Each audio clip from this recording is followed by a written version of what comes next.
Welcome to League and Lore. The stories you're about to hear are woven from the world of League of Legends, created by Riot Games.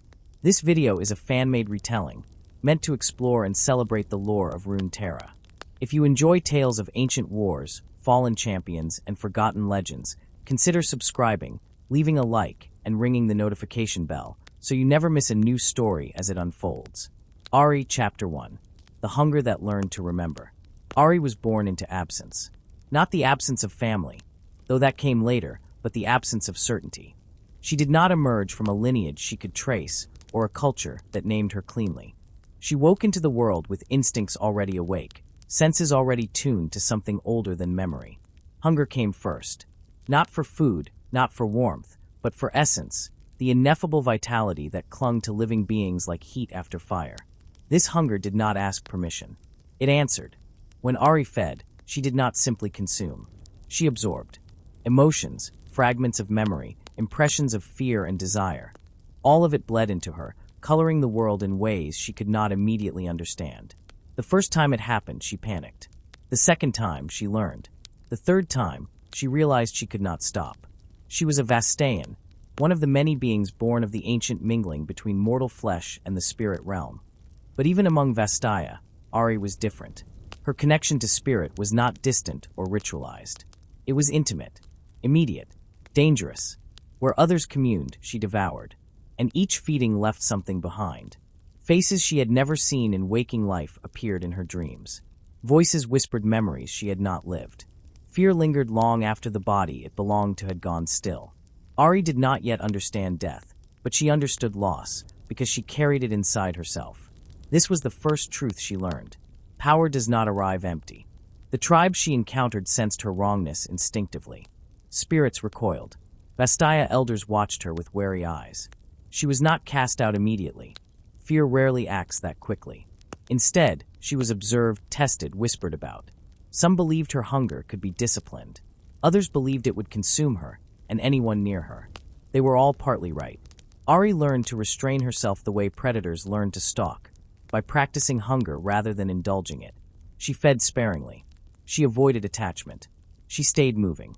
But restraint did not erase need, it sharpened it.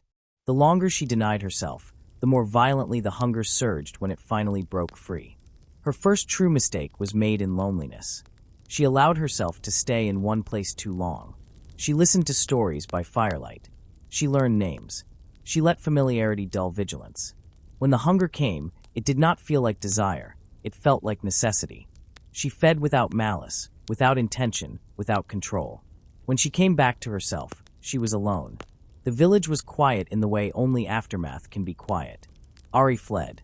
Not because she was chased, but because staying would have forced her to face what she had done without the buffer of motion. She ran until the land changed, until Ionian forests replaced memory with sound and shadow. It was there she began to understand the second truth. Survival without meaning becomes repetition. Ahri could continue as she was, feeding, fleeing, forgetting. The world would allow it. But each repetition stripped something from her. The hunger would grow. The memories would blur. Eventually, she would become a force rather than a person, a moving wound in the fabric between spirit and flesh. She did not want that future. So she began to collect rather than consume blindly.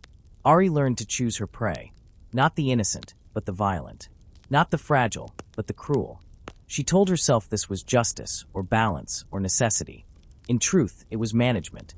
Feeding with intention slowed the erosion. It gave her something to hold on to when the memories pressed too close. But intention did not cleanse the act. Each soul she touched left its imprint. Rage mingled with sorrow. Desire tangled with regret. Ahri carried them all, a growing archive of lives ended by her need. The hunger sustained her body. The memories fractured her sense of self. Who was she beneath the accumulation? That question haunted her more than guilt. Ahri searched for answers in ruins, in half-remembered spirit paths, in stories passed down through Ionian lands. She learned of ancient Vastayan civilizations, of times when beings like her were not aberrations, but expressions of a balanced world. She learned that something had been lost, not just to war or empire, but to forgetting. Memory, she realized, was power too. And she had more of it than anyone should. The final truth of her early life arrived quietly. She could not undo what she was, but she could decide what she became. Ahri turned her hunger inward, not to suppress it, but to understand it.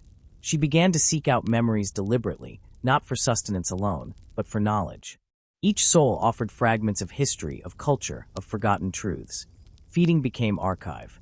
Survival became search. The road ahead was uncertain, dangerous, and lonely. But for the first time, Ahri walked it with purpose. Not to escape her hunger, but to learn what it was trying to remember. Chapter 2. The Land That Remembers Back. Ahri did not enter Ionia so much as she was received by it. Ionia was not a country in the way other lands were. It did not announce borders or demand allegiance. It breathed. Forests shifted subtly when approached. Rivers remembered the feet that crossed them. The spirit realm pressed close to the surface, blurring the line between thought and terrain. For most, this was unsettling. For Ahri, it was unbearable. The land responded to her hunger. Wherever she lingered, spirits stirred. Echoes surfaced. Old memories, some not her own, rose unbidden. Ionia did not merely host history, it participated in it. And Ahri, already saturated with borrowed lives, became a living disturbance in its balance. She felt it immediately. Her presence caused ripples. Animals fled or froze. Lesser spirits recoiled, not in fear, but in recognition. They knew what she was, not as threat, but as reminder of something unresolved. Ahri had spent years carrying memory alone. In Ionia, memory carried her. This frightened her more than isolation ever had. She had learned how to survive by movement, by never staying long enough for consequences to crystallize. Ionia resisted that instinct. Paths looped. Forests returned her to places she thought she had left. Dreams bled into waking hours. The land insisted on attention. It wanted her to remember with it. Ahri tried to keep her distance. She skirted settlements. She avoided spirit groves. She fed rarely, cautiously, choosing targets far from Ionian villages. But restraint did not quiet the resonance. The land knew she was incomplete, and incompletion in Ionia is a kind of wound. It was here she encountered the monks and spirit tenders who still practiced the old ways, not as doctrine, but as listening. They did not chase her. They did not attack. They watched, the way one watches a storm that has already formed. Some called her curse. Others called her echo. One elder, old enough to remember before the Noxian invasion scarred the land, spoke to her plainly. "You are not hungry for essence," he said. "You are hungry for yourself." The words struck harder than accusation. Ahri fled again, but less cleanly this time. Ionia followed her in dreams. Faces she had taken resurfaced with sharper clarity. Emotions she had compartmentalized bled together. The land had amplified what she carried, forcing coherence where she had relied on fragmentation. She began to realize something deeply unsettling. Her hunger was not only physical, it was mnemonic. Every soul she consumed was not just sustenance, it was substitution.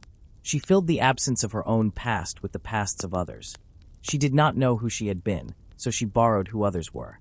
In Ionia, where identity is tied to memory and balance, this made her profoundly unstable. Ahri began to search, not for prey, but for origin. She sought ruins older than the war, stories whispered by spirits too faint to lie convincingly. She learned of ancient Vastaean civilizations that had once lived in harmony with the spirit realm, beings who did not consume essence but exchanged it. Something had broken that exchange. The elders spoke of imbalance spreading slowly over generations, of hunger replacing communion, of memory hoarded rather than shared. Ahri was not anomaly. She was symptom. This knowledge did not absolve her. It anchored her. For the first time, Ahri could contextualize her hunger as history rather than curse. She was not born wrong. She was born late, into a world already fractured. The spirit realm had retreated. Mortals had hardened. Balance had become nostalgia. Her power was a remnant of something that no longer existed intact. This realization deepened her conflict rather than resolving it. If her hunger was inherited, could it be unlearned? If her power was memory, could it be returned without destruction? If she carried too many lives, was she still allowed to seek her own? Ionia offered no answers, only pressure. The land responded more strongly as Ahri lingered. Spirits drew closer, curious despite themselves.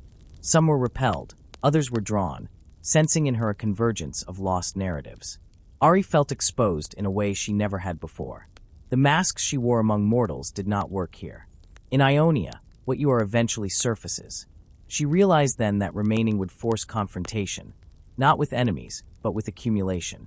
with the voices she carried, with the lives she had ended, with the self she had never been allowed to grow. Leaving would be easier, but easier had already proven hollow. Ahri stayed, not because she believed redemption awaited her, but because for the first time, the world around her acknowledged that her struggle mattered beyond survival. Ionia did not promise forgiveness. It demanded honesty. And honesty, for a creature built on borrowed memories, was the most dangerous hunger of all. Chapter 3. The Ruins That Refused to Stay Silent. Ahri followed the pull of memory into places Ionia had tried to let fade. The ruins were not marked on maps. They existed in the folds between spirit paths, where the land's memory thickened and time lost its clean edges.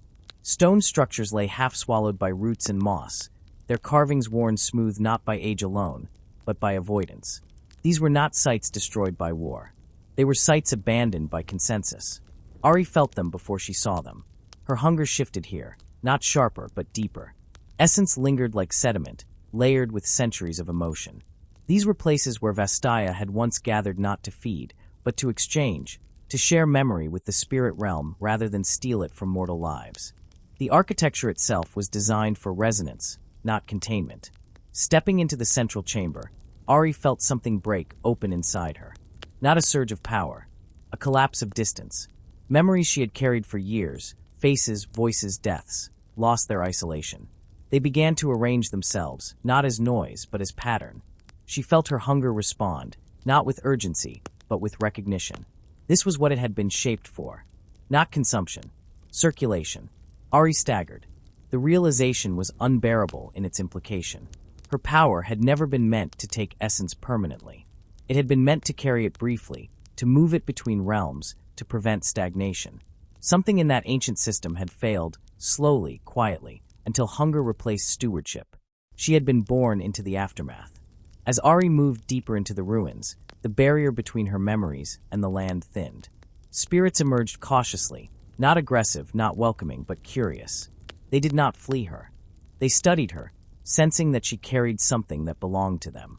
One spirit, older than the rest, its form blurred and incomplete, spoke without words. It showed her images of Vastaya who looked like her, not as predators, but as intermediaries. Beings who walked between mortal and spirit, taking an excess emotion, redistributing it, preventing imbalance from hardening into disaster. Then the images fractured. War. Fear. Retreat of the spirit realm. Mortals cutting themselves off to survive catastrophe. Vastaya forced to adapt, or starve. Hunger emerged not as design, but as compromise. Ahri felt grief, not only for the lives she had taken, but for the role she had never been allowed to learn. The ruin did not judge her. That was worse. It offered possibility. If essence could be circulated rather than consumed, then perhaps the memories she carried did not have to remain trapped inside her. Perhaps they could be returned, to the land, to the spirit realm, to something larger than her fractured sense of self. But the cost was terrifying. Letting go meant losing what she had relied on to define herself. The memories, however painful, were also anchors. They gave her continuity. Without them, who would she be? A creature with hunger, but no history. A vessel emptied too late. Ahri tested the process tentatively. She focused, not on feeding, but on release. The sensation was nothing like consumption. It felt like unclenching. A memory surfaced, a life taken years ago, filled with fear and regret. And instead of pulling it inward, she let it flow outward. The ruin responded. The spirit realm stirred. The memory dissolved into the surrounding space, not erased, but redistributed. Its emotional weight lightened, its sharpness blunted. Ahri felt something lift from her chest. She also felt something leave. The relief was immediate. The emptiness was not. Ahri collapsed to her knees, shaking. She had always feared starvation. She had never considered that release might feel like loss. The hunger receded, but so did the constant noise that had defined her existence. Silence rushed in, vast and unstructured. She understood the danger immediately. If she released everything, she might survive, but as someone unrecognizable even to herself. The hunger might return stronger, unmediated by memory. Or worse, she might hollow out completely, leaving nothing for the power to orient around. Balance, she realized, was not purity. It was tension. Ahri left the ruins carrying a new burden, choice. She could continue as she had, feeding carefully, accumulating memories, preserving herself through others. Or she could attempt restoration piecemeal, releasing fragments, learning who she was beneath the archive. Neither path was safe.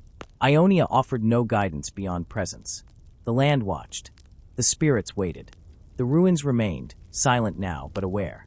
Ahri walked away changed, not redeemed, not resolved. But for the first time, her hunger was no longer her only future.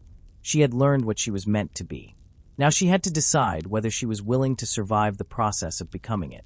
Chapter 4. The Silence That Followed Release. Ahri learned quickly that letting go was not an ending. It was an aftershock. The first nights after leaving the ruins were the hardest. The memories she had released did not vanish cleanly. They left impressions, negative space where something had once pressed constantly against her thoughts. Ahri found herself waking in confusion, reaching instinctively for voices that were no longer there. The hunger did not roar, but it echoed, disoriented by the absence of what had once anchored it. For the first time in her life, Ahri experienced quiet without exhaustion. It unsettled her. She had long believed that the noise inside her, the accumulation of lives, emotions, regrets, was what kept her oriented. Without it, her sense of self wavered. She felt lighter, yes, but also less defined.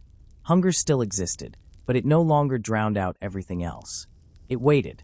That waiting was dangerous. Ahri moved cautiously through Ionia, avoiding villages and spirit sanctuaries alike. She was no longer certain how she would respond if tempted. Feeding now carried an additional cost. Not just the moral weight of taking a life, but the destabilization of a balance she had only just begun to glimpse. She tested herself. When she encountered violent men on the road, bandits whose cruelty would once have justified her hunger easily, she resisted. The decision was not heroic. It was fearful. Ahri did not trust herself to feed without undoing the fragile equilibrium forming inside her. The restraint left her weak. Physically, her body still required sustenance. Spiritually, her power strained against denial. The hunger had learned to adapt over centuries. It would not fade simply because she had named its origin. This was the danger of partial restoration. Balance, when approached incompletely, exposes vulnerability faster than corruption ever did. Ahri felt it in her reflexes slowing, in her senses dulling at the edges.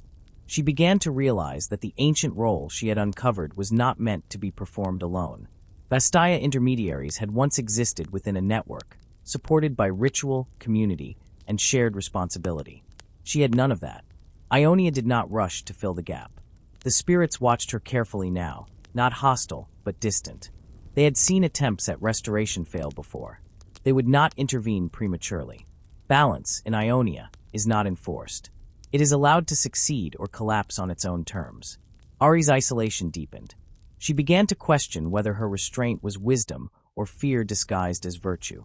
Hunger sharpened with weakness, and with it came temptation, not simply to feed, but to justify feeding as necessary to survive long enough to restore balance later.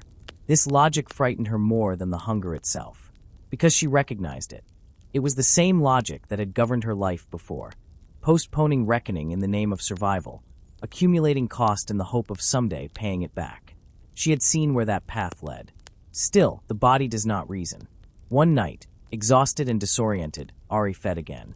The act was not violent. The target was not innocent. But the moment her power surged, she felt the imbalance return sharply. Memories rushed back, not just from the life she took, but from the fragments she had released. The hunger latched onto the sensation, eager to reestablish familiarity. Ahri tore herself away, trembling. She did not finish feeding. The interruption left her in agony, half-starved, half-saturated, suspended between states. She collapsed, caught in the worst of both worlds. Hunger unsated, silence broken. When she recovered, she understood something critical. Release and restraint were not opposites. They were phases of the same discipline. To restore balance, she could not simply stop feeding or purge herself of memory. She would have to learn how to feed without accumulation, to take essence briefly and let it pass through her rather than lodge inside. This required control she did not yet possess, and guidance she could not easily find. The ruins had shown her what was possible. They had not taught her how to survive the learning. Ahri stood at a dangerous threshold. Continuing as before would erode her until nothing remained but hunger and habit. Pushing forward too quickly risked collapse, or worse, regression masked as progress. She needed knowledge, not fragments, not echoes, living understanding. For the first time, Ahri considered seeking others, not as prey, not as observers, but as teachers. Vastaya who still remembered older ways. Humans who walked the boundary between spirit and flesh. Wanderers shaped by loss but not consumed by it. This realization terrified her. Connection had always been dangerous. But isolation, she now understood, was fatal in subtler ways. Ahri turned her path away from the ruins and toward the wider world, not to feed, not to flee, but to learn. Her hunger followed, wary but present. The spirits receded slightly, curious again. Balance, it seemed, would not be restored by revelation alone. It would require practice. And practice, unlike hunger, demanded patience she was not yet sure she possessed. Chapter 5. The Cost of Walking Beside Others. Ahri discovered that solitude had always been the easier burden. When she chose to seek others, not as prey, not as passing shadows, but as companions in proximity, she underestimated the strain it would place on her control. Distance had allowed her to compartmentalize hunger, to manage it as an internal struggle. Near others, the hunger became relational. It reacted not just to life force, but to emotion, to intention, to unresolved pain. And Ionia was rich with all three. She encountered wanderers first, pilgrims displaced by war, former monks whose orders had fractured, Vastaya who no longer recognized the balance their elders spoke of. None of them knew what Ahri was at first. They saw only a fox-like Vastayan woman who kept to the edges of campfires and listened more than she spoke. Listening, she learned, was dangerous. Each story stirred something inside her. Grief resonated. Regret lingered. Rage flared briefly and subsided. Ahri felt her power respond instinctively, not with hunger sharpened, but with reach. Her essence wanted to touch, to pull, to connect. She resisted, not because she feared harming them, though that fear remained, but because she recognized something new. Her hunger was no longer only about survival. It was about belonging. Feeding had once been the only way she felt close to others. Now closeness itself threatened to become another form of consumption. This realization cut deeper than guilt ever had. Ahri kept moving with these small groups, careful not to stay too long, careful not to let familiarity harden into dependence. She learned the rhythms of shared travel, unspoken agreements, silent trust, the fragile balance between presence and privacy. Each day tested her restraint in ways isolation never had. One night she failed. A companion, wounded in a skirmish with marauders, lay dying. The others panicked, unprepared, desperate. Ahri felt the hunger surge, not violently, but helpfully. Feeding could ease pain. Essence taken gently could sustain her long enough to stabilize him. It would be efficient. It would be quiet. It would be theft disguised as mercy. Ahri chose instead to channel what little she had learned from the ruins. She touched the man, not to take, but to pass through. She allowed her power to brush his essence briefly, redirecting it, stabilizing rather than absorbing. The act was excruciating. Her hunger screamed in protest. The imbalance threatened to collapse her focus. She succeeded. Barely. The man lived. Ahri nearly did not. In the aftermath, she retreated, shaking, drained more deeply than she had ever been by feeding. The hunger did not recede. It raged, offended by denial. The others did not understand what she had done. They only knew she had saved someone and then disappeared into the trees, pale and trembling. That night taught her a brutal truth. Restoration exacts a higher immediate cost than corruption ever did. Feeding had been efficient. Taking was easy. Letting essence pass through her without keeping it demanded precision, restraint, and sacrifice. It left her weaker, not stronger. And weakness, in a world like Runeterra, invites predation. Ahri could not practice balance safely without support. She needed teachers, or allies willing to risk being near her. The next encounters were not accidental. Ionia has a way of directing those who walk uncertain paths toward one another. Ahri crossed paths with figures shaped by exile and regret. Warriors haunted by past violence, monks questioning dogma, Vastaya who sensed in her a distortion they could not name but could not ignore. Some recoiled. Others stayed. Those who stayed did so cautiously, intuitively aware that Ahri was dangerous in ways that could not be explained simply. She did not hide this anymore. She warned them. She named her hunger. She explained the risk of proximity. Some still chose to walk beside her. This choice unsettled her more than rejection ever had. Trust, freely given, stripped away her excuses. Ahri found herself confronting a new question, one far more frightening than hunger. If others accepted her as she was, what responsibility did she bear to become more than she had been? She began practicing restraint in earnest, with witnesses rather than secrecy. Small acts, controlled contact, learning when to withdraw and when to endure discomfort. Each success built fragile confidence. Each failure reminded her how narrow the path remained. The hunger adapted. It did not disappear. It learned patience. That frightened her most of all. A hunger that waits is more dangerous than one that rages. As Ahri continued forward, she felt the ancient role she had uncovered pressing closer to possibility. She was not restoring balance yet, not truly, but she was learning the discipline required to attempt it without collapsing into what she had been. The journey ahead promised no absolution, only practice, and the knowledge that every step taken beside others made both restraint and failure infinitely more consequential. Chapter 6. Those who watch the balance tilt. Ahri learned that restraint attracts attention just as surely as excess. In Ionia, power that rages announces itself loudly. Power that disciplines itself does something far more unsettling. It invites scrutiny. The spirits that had once kept their distance began to draw nearer, not with hostility, but with expectation. Ahri felt their presence like pressure in the air, a subtle resistance that tested her control whenever she practiced letting essence pass through her rather than claim it. They remembered what she was trying to become, and they remembered how often such attempts failed. Not all spirits welcomed her effort. Some recoiled instinctively, sensing the hunger still coiled inside her. Others lingered, watching for imbalance, prepared to withdraw or intervene should she slip. Ionia, after all, had learned caution the hard way.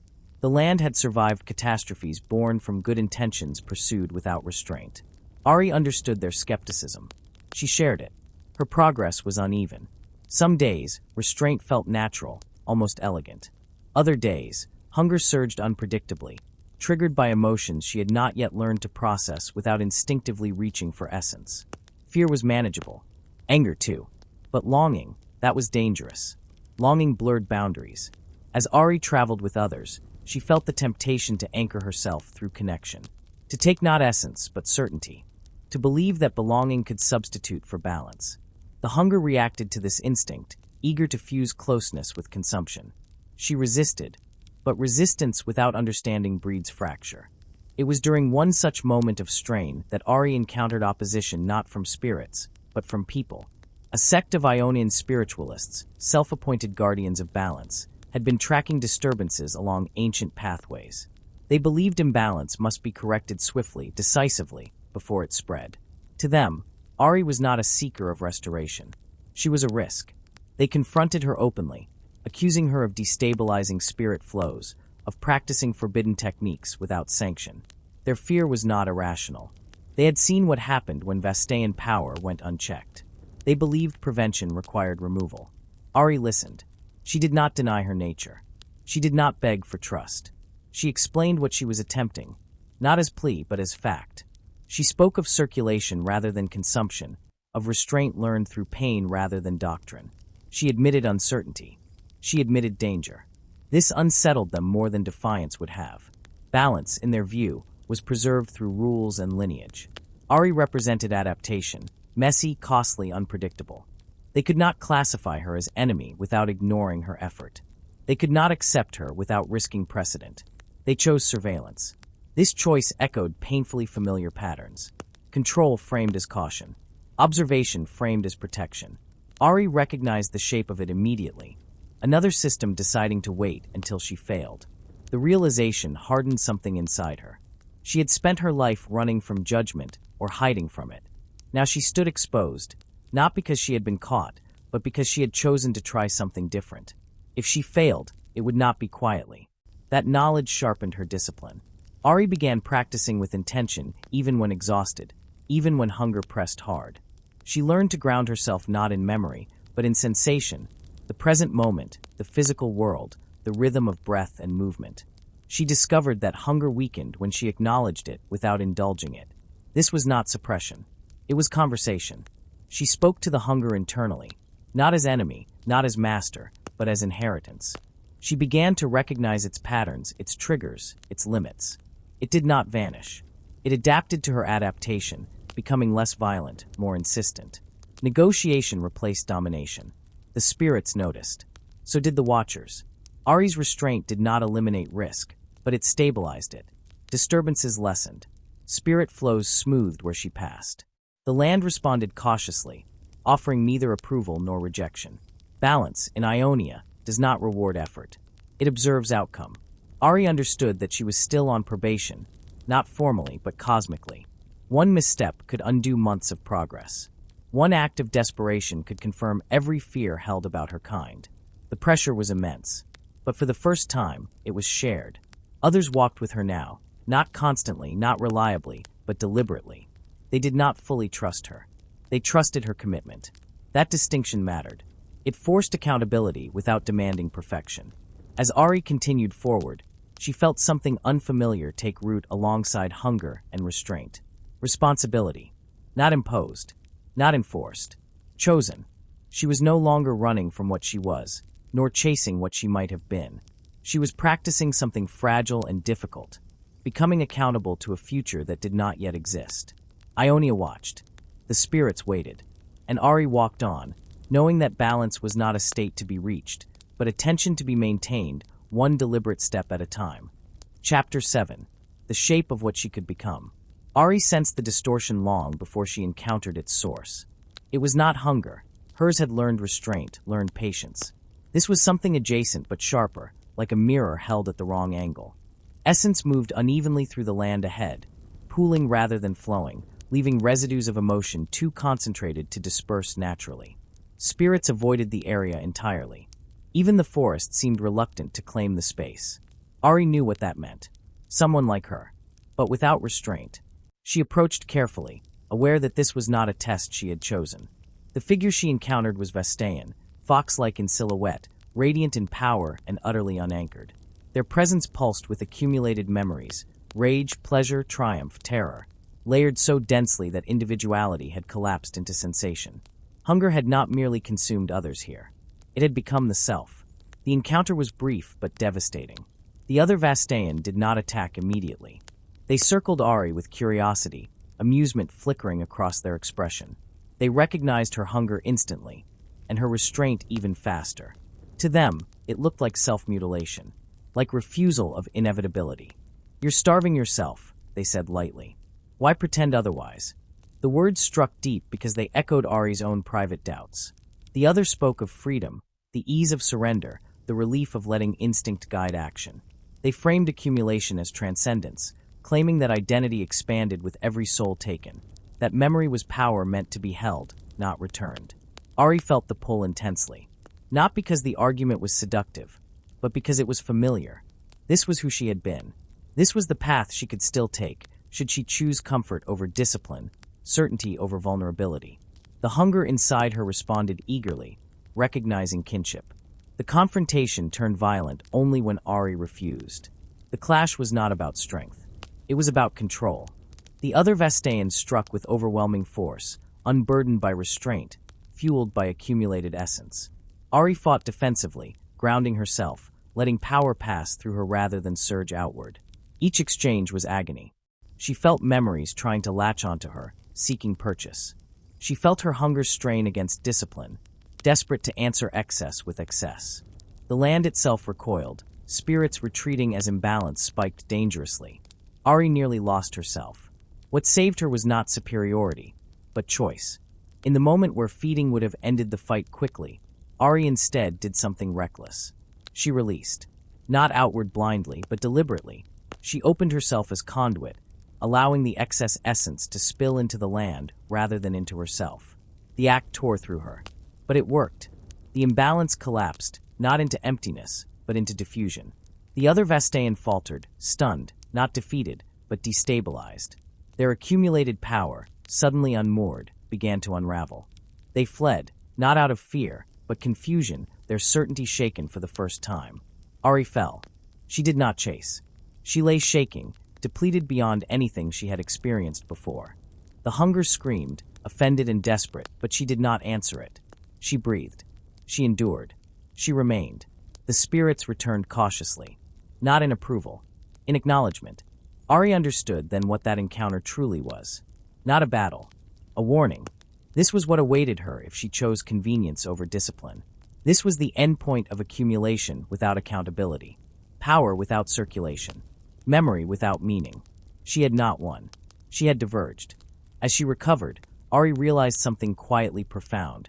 Restraint had not made her weaker in the moment that mattered. It had given her options. Feeding would have ended the fight, but at the cost of becoming what she opposed. Release had preserved possibility, even as it nearly destroyed her. Balance, she now knew, was not fragile because it was weak. It was fragile because it demanded constant, conscious refusal of easier paths. Ahri rose slowly, body aching, spirit raw. The hunger remained, but it no longer defined her horizon. She walked on, carrying the knowledge of what she might yet become, and the certainty that becoming it would always be a choice, not a destiny. Chapter 8. What remains when hunger is no longer the answer. Ahri did not leave the confrontation unchanged. The days that followed were defined not by danger, but by aftermath, the kind that settles into the body and lingers long after wounds close. Ahri's power felt altered, not diminished, but redistributed.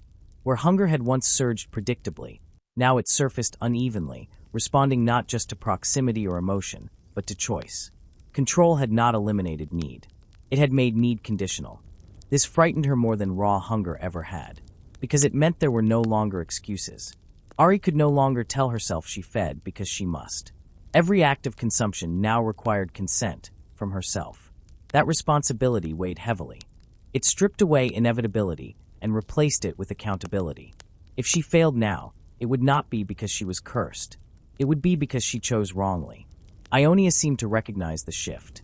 The land did not welcome her, but it stopped resisting her. Spirit flows stabilized around her presence. Disturbances faded more quickly. She was no longer a wound moving through the landscape, but neither was she healed. The spirits treated her the way one treats a volatile remedy, cautiously, respectfully, without trust. The Watchers withdrew, not in acceptance, but in watchful patience. Ahri understood what that meant. She had not earned absolution. She had earned time.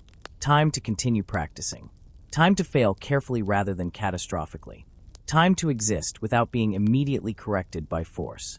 This was more than she had ever been given, and it came with a cost. Ahri's isolation deepened, not because she was rejected, but because proximity now carried risk she could not ask others to bear lightly. Companionship required transparency. Transparency required trust. Trust, once broken, could undo everything she had learned. So she chose distance, not as escape, but as boundary. She walked alone more often now, not out of fear of herself, but out of respect for others. When she did stay, she stayed briefly. When she helped, she did so visibly, carefully, never disguising effort as ease. Her reputation shifted. Some called her guardian. Others called her anomaly. A few called her threat barely contained. Ahri did not correct them. Identity, she had learned, is not something you announce. It is something others assign based on how you endure scrutiny. She continued practicing circulation. Small releases, deliberate restraint, moments of near failure followed by recovery. Some memories she carried would not let go yet. Others slipped away gradually, returning to the land, to the spirit realm, to places beyond her. Each release hurt. Each release clarified. Ahri began to sense who she was beneath the accumulation. Not fully, not cleanly, but enough to recognize the outline. She was not merely hunger given form. She was not merely vessel. She was someone who could choose to carry and choose to release. That duality defined her future. She would never be what she might have been in an unbroken world. The ancient role she uncovered could not be fully restored, not by her alone, not in this age. Balance would remain partial, negotiated, fragile.